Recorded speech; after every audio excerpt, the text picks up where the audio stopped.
This is what a weekend has been looking like lately. It's 5:30 in the morning, and Drey has a 60-mile race today. So we're going to be heading up to Calero Park for a 16-mile trail race. Then we'll be heading out to the Sacramento area for a soccer game that we have tomorrow, State Cup Championship with the boys that we coach. What do you got there? Electrolytes. We have all our food packed. Yeah, so we would normally pack all our food. Right now I'm currently getting ready for a bodybuilding show, so all my food is measured. We have some waters. We have some Gatorades for hydration. Drey has her meals as well. And that's what it usually looks like on a week-to-week basis. We've been traveling for the last 4 or 5 weeks. Yeah. So we've been on the road every weekend.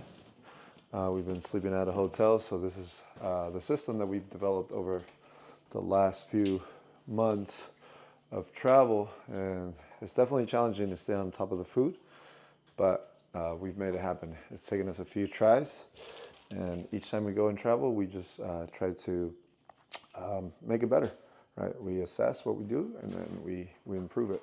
Right now, what I'm going to do is I'm going to make my smoothie, which is very simple.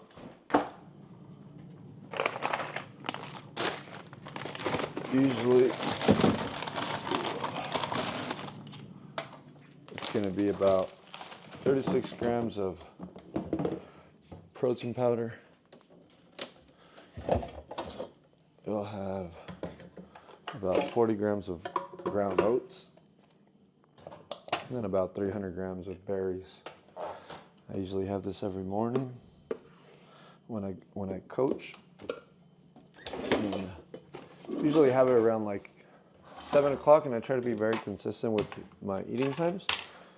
But since we're going to be on the road, I'm going to start a little bit earlier today. So using a scale, go to 36. There we go. There's many ways you can weigh food. You can just keep adding to it, or you can hit tare, which puts it at 0. It's a very simple way to do it. Oh. And that's how it works. Smoothies are great. I love them. They're easy. Makes them, put them on the go all the time. Drink them while you're driving. You make sure you get a lot of nutrients in.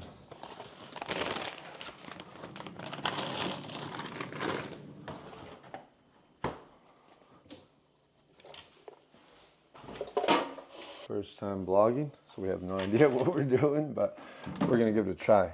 We were trying this camera, the DJI Osmo, which has gotten a lot of good reviews, but we're not filmers either, so we're learning the content game, and the main purpose of it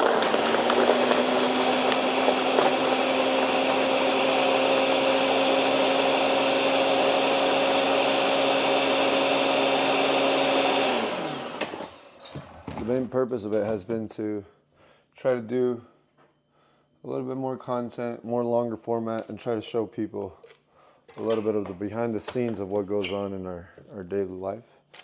We do a lot of things, and I feel like we have a very, very busy life, and sometimes people don't really understand what it takes to live this crazy lifestyle that we live, that some people believe it is.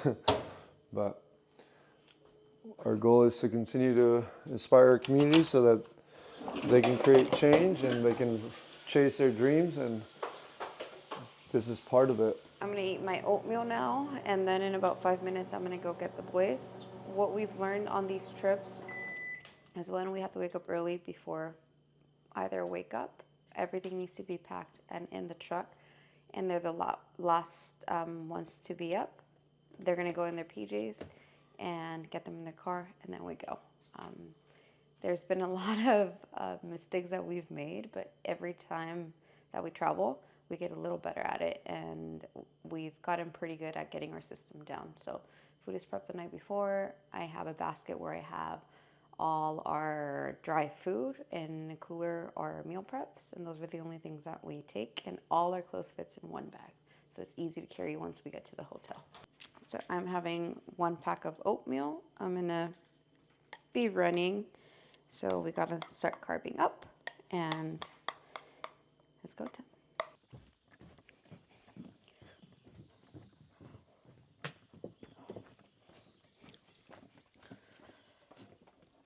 So this is kind of our setup. I like to carry things in a crate just because it makes it easy to know where all the food is. And we do carry obviously some extra stuff. Some stuff for PB&Js, some cereal for Luca. There's mandarins, apples. I like to put things in Ziploc bags because it's easy for me to see what's in there. And if anything spills, then it's inside a bag. We have protein powder that's in individual Ziploc bags, so I know exactly how many grams of protein are in there. Our food, our clothes, and a stroller. And this is really the system that we do, that we use every single time we travel.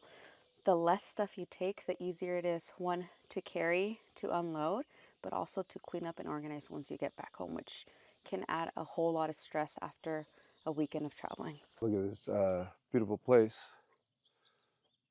So we moved to this home last October, and the goal was to get away from town and spend some time alone. So we found this really nice home out here, out in the middle of nowhere. But recently our business has taken a big turn, and we've had to jump on and work a lot of hours. Right now my days are probably 5 in the morning, so I leave here about 4:30, and then I don't get back till 7:30 at night. So for the last month also we've been traveling a lot, and it's been really interesting to have this huge place where you think you're gonna come and find peace, but we've been away. Like I've probably spent, aside from sleeping, I've probably spent, I would say, less than maybe 10 hours at home in the last month. So what we're gonna do is we're gonna move back into town, somewhere where it's a little bit more closer. It looks like for the next 6 months, we're working on a lot of projects. It looks like we're not going to, um, it's not gonna get any better, right? We're gonna be working a lot. So we're gonna head back into town, something smaller, something that doesn't require a lot of maintenance, a lot of cleaning, and then just live through that, live through that season of hard work, and then hopefully we see the light at the end of the tunnel.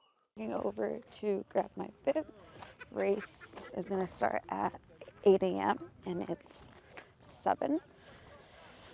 Ooh, it's hard to believe that it's going to get hot today.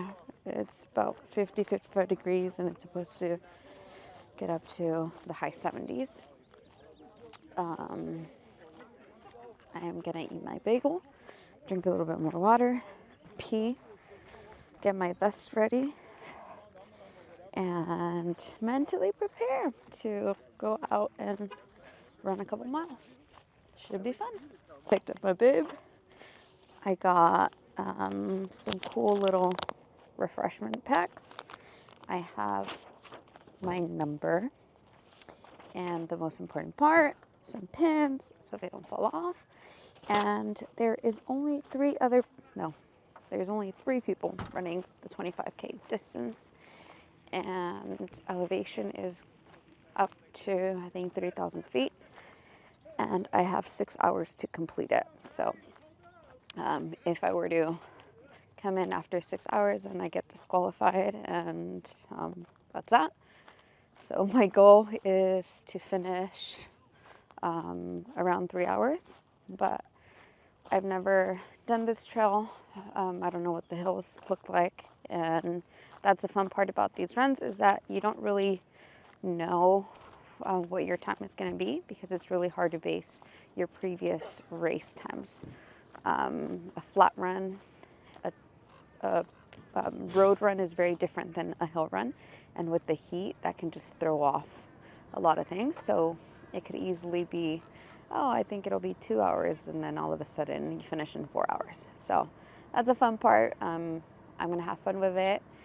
I have an ankle that's hurting a little bit from the previous weekend that we had a soccer tournament. So I'm gonna take my time and I'm just gonna have fun and we'll see what happens. Plan for today is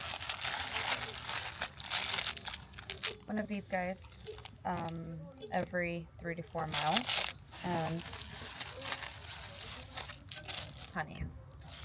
Something that I've learned during these races is don't try anything new on race day because your stomach might not handle it and it's just going to throw you off. So stick to what you eat when you're training. That way your body responds well. And I have 2 water pouches. I have electrolytes in my right one and then I have water on my left one. In this race, there's not going to be any cups, so these come in handy because I can just refill them. And I literally just do this. And when it's time to eat, I'm just going to grab the gummies or the honey, and that's it. I'm going to have my phone in my pocket. On my last race, I dropped my phone a couple times, so I'm going to keep it in the pocket, and I have my glasses. Just got to put on sunscreen. Then we go. This is how big these races are. There's probably like 40, 50 people. 3, 2, 1.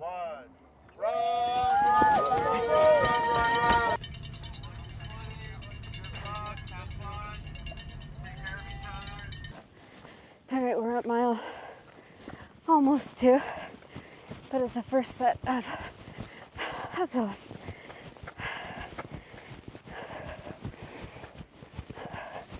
And this is what most of the race is going to look like. I'm all by myself. Whew. I'm probably like the 10th one. There's one lady in front of me, and then there's probably like 6 to 8 guys in front of me too. Whew. All right, let's go. I'm not quite sure if you can see the hill, but it's been a straight uphill for the last half a mile, and I've learned to not try to push through the hills, especially at the beginning of a race. So I am walking the majority, catch my breath, and then I'll take advantage on the flat and the downhill, because the last thing I want is to get my legs gassed out in the first 3 miles and not be able to push for the remainder 13.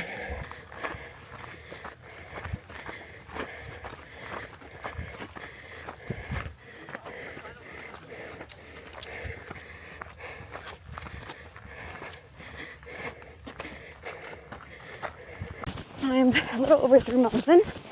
There's a total of 3 climbs in this race, and I just finished the first one, so now it's the first downhill.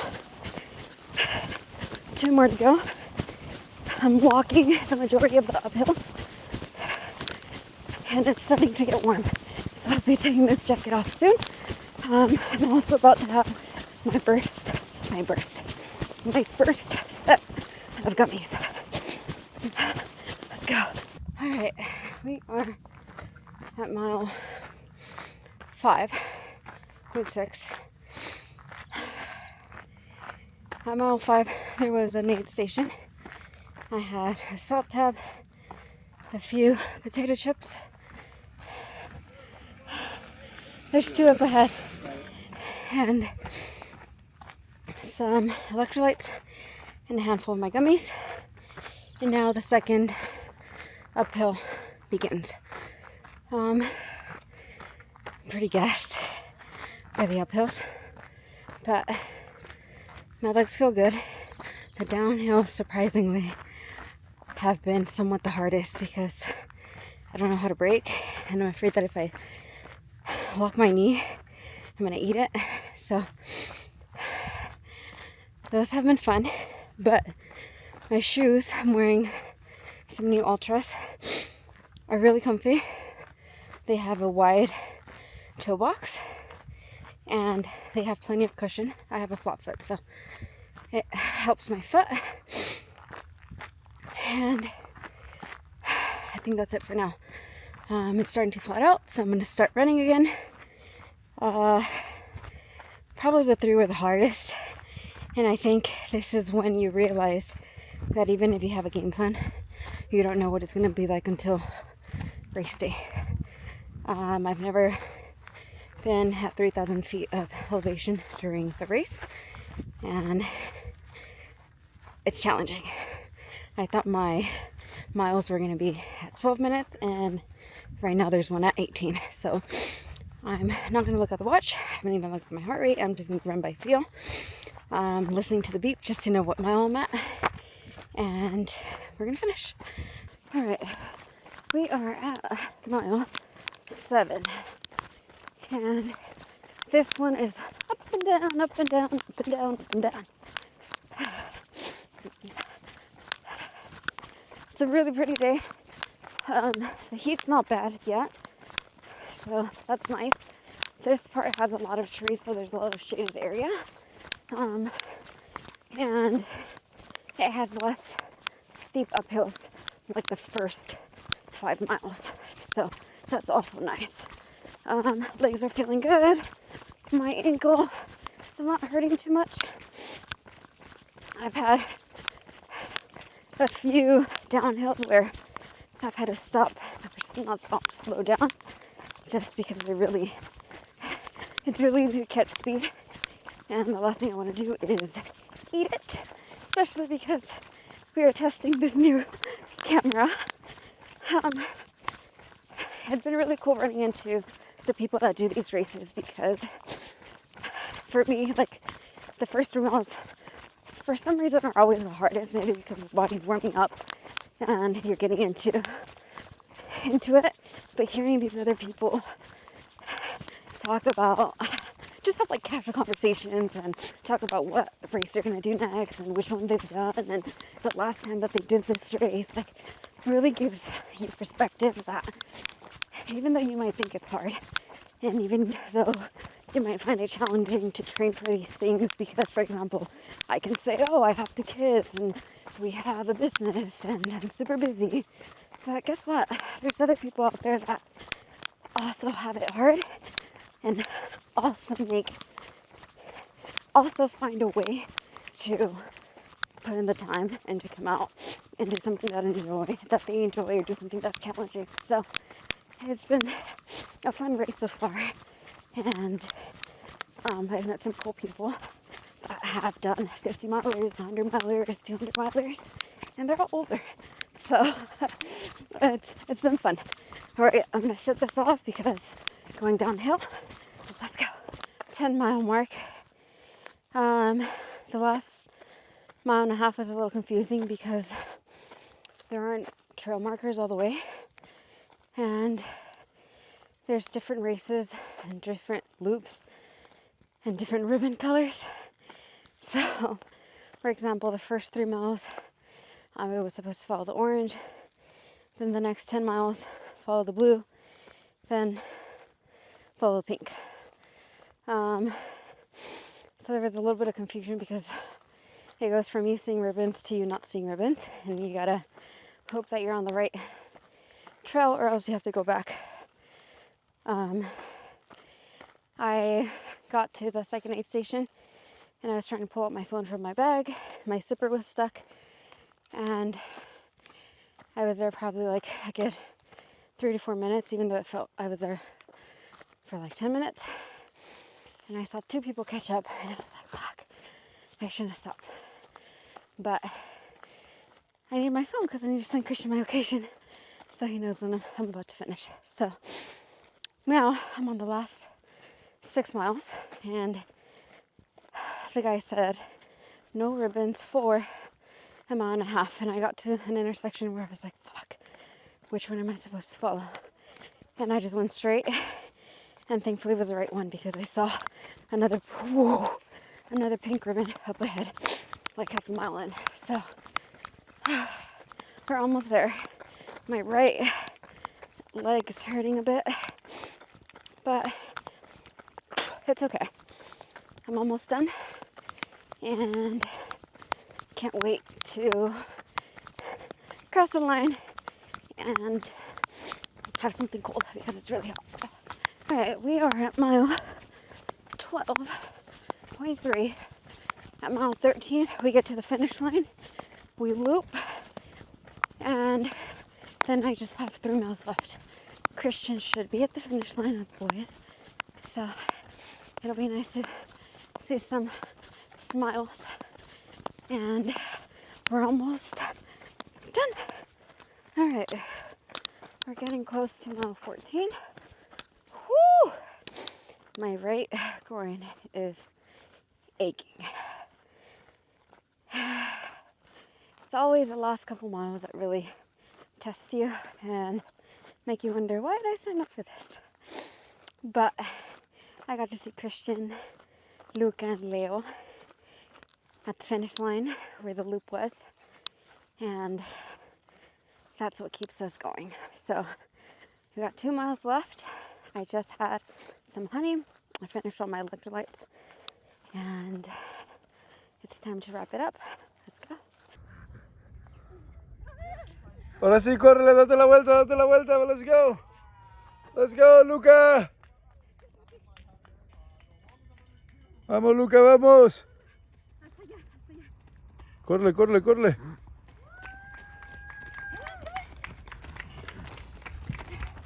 Go, Luca, go. Córrele. Termina, vamos. Ok, déjalo, vente. Córrele. Good job, Luca.